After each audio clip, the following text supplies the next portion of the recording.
తిరిగి BCN news కి స్వాగతం. కాకినాడ జిల్లా ప్రత్తిపాడులోని కత్తిపూడి జాతీయ రహదారిపై ఘోరం చోటు చేసుకుంది. 2 లారీలు ఢీకొనడంతో మంటలు చెలరేగి ఒకరు సజీవ దహనమయ్యారు.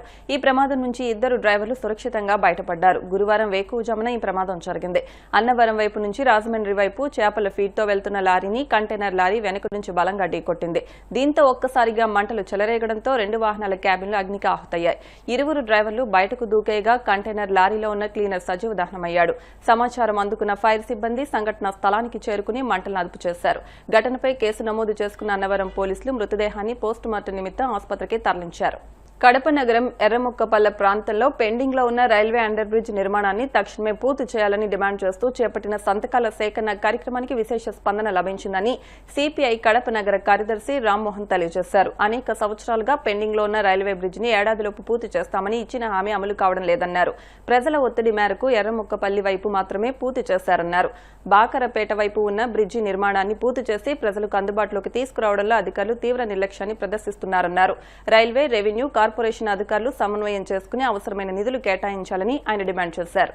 నగరంలో ఎర్రముక్కపల్లి రైల్వే అండర్ బ్రిడ్జ్ నిర్మాణం కోసం సిపిఎం పార్టీ గతంలో అనేక సార్లు అధికారులకు విజ్ఞప్తి చేసింది.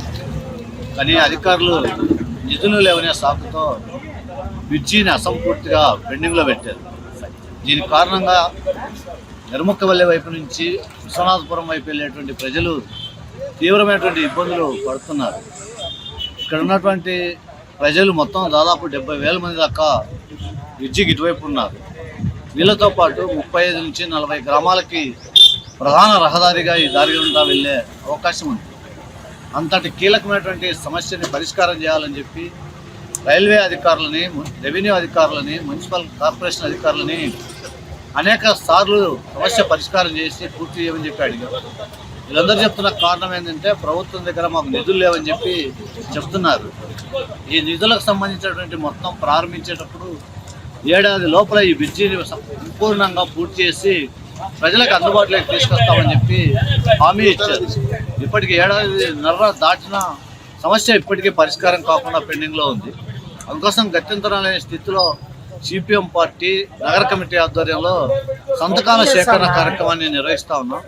ఈ సంతకాల సేకరణలో ప్రజల నుంచి సేకరించినటువంటి అన్ని సంతకాలని ఫిబ్రవరి 2వ తేదీన కడప జిల్లా కలెక్టర్ కార్యాలయం యొక్క నిరసన వ్యక్తం చేసి జిల్లా కలెక్టర్ గారిని కలిసి ఈ బ్రిడ్జి అసంపూర్తిగా ఉన్న దాన్ని పెండింగ్ లో లేకుండా నిధులు కేటాయించేలా జిల్లా కలెక్టర్ గారిని కోరుతాం. అప్పుడు కూడా సమస్య పరిష్కారం కాకపోతే రానున్న కాలంలో ప్రజా ఉద్యమాన్ని నిర్వహించడానికి ప్రజలతో కలిసి సిపిఎం పోరాటం చేస్తుంది. మేము ఒకటే అడుగుతున్నాం, ఇక్కడ ఉన్నటువంటి ప్రజలు ఈ బ్రిడ్జికి అవసరమైనటువంటి స్థలాలు ఇవ్వడానికి సుముఖంగా ఉన్నారు. వాళ్ళకు కావాల్సినటువంటి పరిహారం చెల్లించి పరిహారాన్ని వాళ్ళకి అందజేస్తే వాళ్ళు ఇక్కడి నుంచి వెక్కచ్చేస్తారు. కానీ ప్రభుత్వం మాత్రం ఆ రకమైనటువంటి ప్రయత్నం చేయట్లేదు. ముఖ్యమంత్రి గారు చెప్తున్నారు కడప జిల్లా మీద ప్రత్యేక శ్రద్ధ పెట్టి అభివృద్ధికి నిధులు కేటాయిస్తానని చెప్పి 100 కోట్ల నిధులు కేటాయించామని చెప్పి అందరూ చెప్తున్నారు. కానీ ఇక్కడ 3.5 కోట్ల రూపాయల డబ్బులు కేటాయించకపోవడానికి అధికారులు ప్రభుత్వం నిర్లక్ష్య వైఖరి కారణమని చెప్పి మేము భావిస్తా ఉన్నాం. కాబట్టి ఇప్పటికైనా సరే జిల్లా కలెక్టర్ జోక్యం చేసుకుని సమస్యను పరిష్కారం చేయాలి. 2వ తేదీన 3.5 కోట్ల రూపాయల నిధులను శాంక్షన్ చేస్తున్నట్టు ప్రకటన చేయాలి. ఆ రకంగా ప్రకటన చేయకపోతే రానున్న కాలంలో ఈ ఉద్యమాన్ని మరింత తీవ్రతరం చేస్తాం. ఈ ఉద్యమంలో ప్రజలు కూడా భాగస్వాములు కావాలని చెప్పి నేను విజ్ఞప్తి చేస్తాం.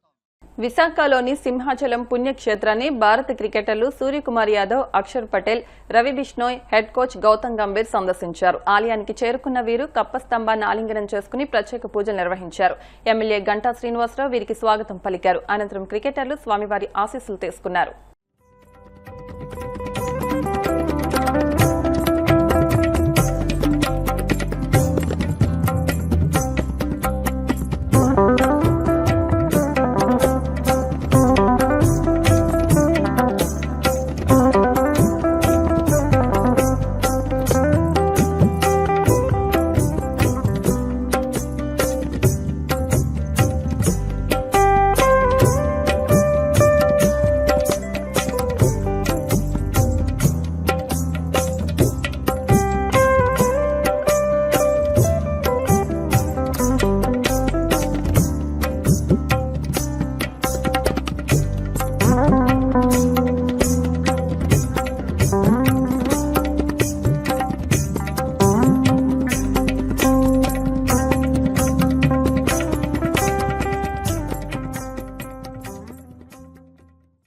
పార్లమెంటు బడ్జెట్ సమావేశాలు ఘనంగా ప్రారంభమయ్యాయి. తొలి రోజు ఢిల్లీలోని పార్లమెంట్లో లోక్సభ, రాజ్యసభ సభ్యులతో కూడిన ఉభయ సభలను ఉద్దేశించి రాష్ట్రపతి ద్రౌపది ముర్ము ప్రసంగించారు.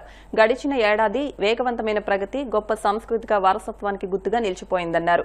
వికసిత్ భారత్ నిర్మాణంలో 2026వ సంవత్సరం ఒక కీలకమైన పునాది సంవత్సరంగా నిలుస్తుందని ఆమె అభివర్ణించారు. గత దశాబ్ద కాలంలో భారత్ అన్ని ప్రధాన రంగాల్లో తన పునాదులను పటిష్టం చేసుకుందని, భవిష్యత్తు వృద్ధికి బలమైన మార్గాన్ని నిర్మించుకుందని పేర్కొన్నారు. मुझे अत्यंत खुशी हो रही है। बीता वर्ष भारत के तेज विकास और विरासत के उत्सव के रूप में स्मरणीय रहा है। ये कालखंड अपने साथ अनेक प्रेरणाएं लेकर आया है। इस समय वंदे मातरम के 150 वर्ष होने पर पूरे देश में समारोह आयोजित हो रहा है। सभी देशवासी इस महान प्रेरणा के लिए ऋषि बंकिम चंद्र चट्टोपाध्याय जी को नमन कर रहे हैं। मैं आप सभी संसद सदस्यों को बधाई देती हूं कि इस पूर्ण अवसर पर संसद में विशेष चर्चा का आयोजन किया गया है।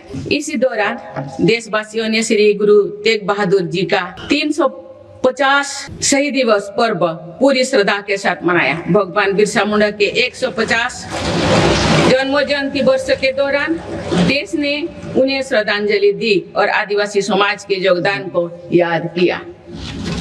सरदार पटेल की 150वीं जन्म जयंती से जुड़े आयोजन ने एक भारत श्रेष्ठ भारत के भाव को मजबूत दी। सभी देशवासी इस बात के भी साथी बने कि कैसे भारत रत्न भूपेन हजारिका की जन्म शताब्दी के समारोह सूर और देश का एकता के भाव से भर दिया गया है। जब देशवासी अतीत के ऐसे महान पड़ावों और अपने पूर्वजों के महान योगदान को याद करते हैं तो नई पीढ़ी के प्रेरणा मिलती है। ये प्रेरणा विकसित भारत की और हमारी यात्रा की ओर गति देती है। माननीय सदस्यगण, वर्ष 2026 के साथ ही हमारे देश इस सदी के दूसरी पड़ाव पर पहुंच गया है। भारत के लिए सदी के पहले 25 वर्षों का समापन अनेक सफलताओं, गौरवशाली उपलब्धियों और असाधारण अनुभवों के साथ हुआ है। बीते 10-11 वर्षों में भारत ने हर क्षेत्र में अपनी नींव मजबूत की है।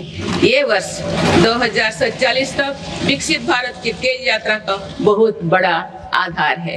माननीय सदस्यगण, बाबा साहेब अम्बेडकर ने हमेशा समानता और सामाजिक न्याय पर जोर दिया है। हमारे संविधान भी हमें यही प्रेरणा देता है। सच्चा सामाजिक न्याय यानी देश के हर नागरिक को उसका पूरा हक मिले, बिना किसी भेदभाव से मिले। मेरी सरकार सच्ची सामाजिक न्याय के लिए समर्पित है और इसी का नतीजा है कि पिछले एक दशक में 25 करोड़ देशवासी गरीबी को हराकर गरीबी से बाहर निकल गए। सरकार के तीसरे कार्यकाल में गरीबों को सशक्त करने के लिए अभियान और तेजी से आगे बढ़ा है। पिछले एक दशक में गरीबों के 4 करोड़ पक्के घर बने। बीते एक वर्ष में 32 लाख नए घर गरीबों को मिले। जल जीवन मिशन के 5 वर्षों में 12.5 करोड़ नए परिवारों तक पाइप से पानी पहुंचाया गया है। बीते एक वर्ष में करीब 1 करोड़ नए परिवार तक नल से जल की सुविधा पहुंची। उज्ज्वला योजना के माध्यम से अब तक 10 करोड़ से ज्यादा परिवारों को LPG कनेक्शंस मिले हैं और पिछले वर्ष भी ये अभियान तेजी से आगे बढ़ रहा है। వార్తలు ముగించే ముందు ముఖ్యాంశాలు మరొకసారి.